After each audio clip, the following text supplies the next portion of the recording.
Hello, I've been meaning to do this for quite some time now, and I'm finally going to come here and do a short video for you on stuttering.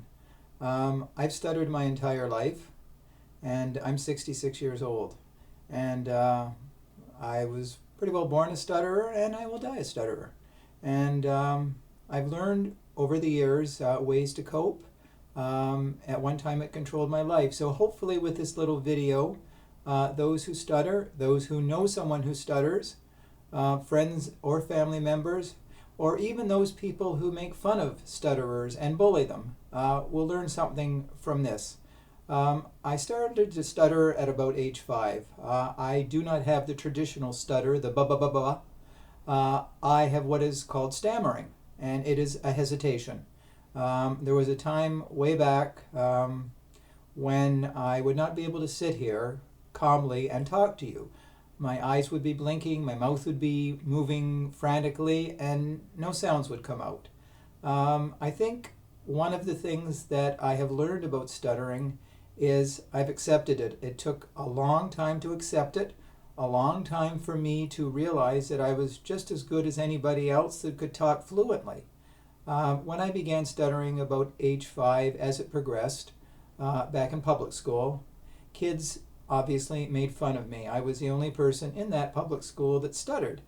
Ironically, I was also the fattest kid in that public school, so it was like a double whammy. They made fun of me for my weight and my stuttering, but I think most of all for my stuttering. They mocked me, they mimicked me, and that was fine. I lived with it. The one thing that got me over this was the ability to talk to my mother. I grew up without a father, so my mother became like my mother, my father, my big sister, my big brother. She was everything rolled into one. And she always said, Paul, if you were ever having a problem with your speech and people are making fun of you, you come talk to me. And I did. And it was her reassurance, really, that let me know that, hey, everything was okay with the world. She basically said, one day you will forget what happened back in public school. And things will work out. So I think at times I became my worst enemy when it came to stuttering, that I feared it. They said you have nothing to fear but fear itself, and I feared it totally. But it was when I started getting a little older that it wasn't quite as ominous a presence in my life. It was there, and I knew it would always be there. According to statistics, 90% of stutterers outgrow their stuttering. So I guess I was one of the lucky 10% that did not outgrow it. I was reading a list of some people who stuttered, and some of the people here include Joe Biden, Tiger Woods, Marilyn Monroe, Nicole Kidman, Hugh Grant, Bruce Willis, Samuel L. Jackson, James Stewart, and Steve Harvey have all stuttered at one point during their life. They outgrew it, of course, but me, I was not able to.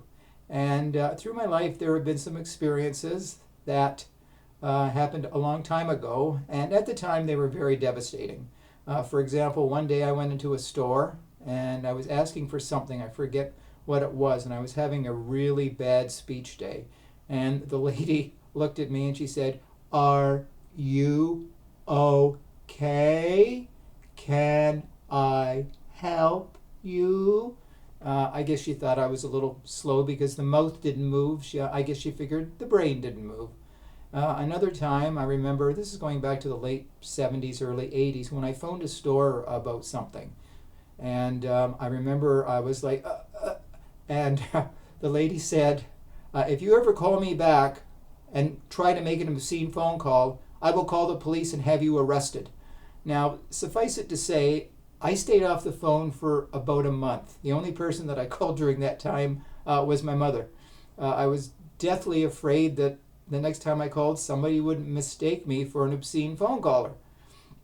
Well, it's these things that really, looking back, make us realize it wasn't that bad. Sometimes I made it worse than it seemed. It gave me an excuse not to go out and meet people. I don't drink, so I don't go to bars. Anytime that I went to a singles dance, I went there thinking positively that I'm going to have the courage to go and try to talk to somebody. And sure enough, I would stand there in the corner watching everybody, deathly afraid, hoping that nobody would come and talk to me. And usually I would leave within an hour, having not said a word to anyone, which was fine. During my life as a stutterer, like I said, I have often used it as an excuse. And I don't know too many other stutterers. I did go through speech therapy, and it really didn't help me personally. I know they wanted me to learn to adjust to it, to accept it, and to cope with it. And there were times when I said, yes, I can cope with it. Now, like I said, way back, I would not have been able to sit here and talk to you. There are days when I do have a bad speech day. I realize that if something is bothering me, it will affect my speech. I remember when my mother passed away 4 years ago, my speech was profoundly affected. It had been worse than it had been in 20, 30 years, but I accepted that, and I knew that would be one of the side effects of her passing. Now, I do realize that there are many children out there who are intimidated by their speech. They are bullied, and they have no one to talk to. My message to them would be, talk to someone. Talk to your parents. Talk to your friends. Talk to your neighbors. Talk to someone who understands you. And it's not a question of you are not as good as someone else. You're just as good. Everyone is equal in this world. And if anyone tries to make you think you are not equal because of your speech, they're not a friend. Don't accept their thoughts because they don't define you. You are your own unique person. Stuttering is one of the things that is like an invisible problem.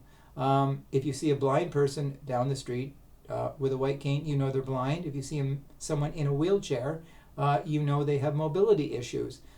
With speech, it's like the silent problem at times. It's not until you open your mouth that people realize that there might be a problem. So, but I basically, just wanted to make this little video. I don't know if it'll change the world. I hope it might affect someone into letting them know that they're just as good as everybody else. Like I said, if you have a problem, talk to someone. I became a freelance writer. One of the reasons why was back in high school, every new school year, I would go to all the professors and tell them about my stuttering. And I would say, if you ask me a question, please be patient with me. Well, my grade 13 teacher, Mr. Woolings, back at HB Beale in London here, he knew I wrote for the school paper. And I told him, about my stuttering, and he said, don't worry, Paul. You speak with your pen.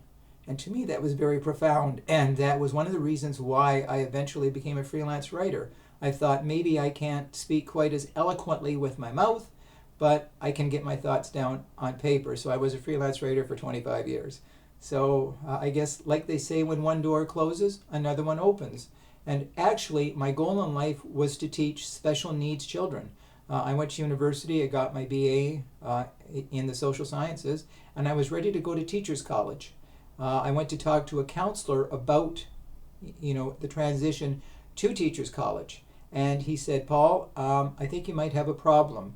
To teach special needs children, you have to go through the regular public school system first. And kids can be very cruel. So right then, I thought, okay, that's it. My dream has been denied, but like I said, I became a writer. So anyways, it's all worked out. Like I say, I'm 66. I have accepted the fact that I'm definitely not going to get cured of my stuttering, and I don't really want to. In ways, it's taught me humility, that, no one is perfect. A lot of people think they are. We all have imperfections. We all have flaws, and it comes out somewhere, somehow. So my flaw is my stuttering. And so, like I said, I was born a stutterer. I will die a stutterer. And I welcome your comments. I hope you will take the time to comment, positive or negative. And if you like to start a dialogue up, I have no problem doing future videos. I'm not used to these things. So anyways, thank you so much for watching. I hope you've learned something. I hope you are well, and I hope you'll take care, stay safe, and stay in touch. Thanks again, and bye for now.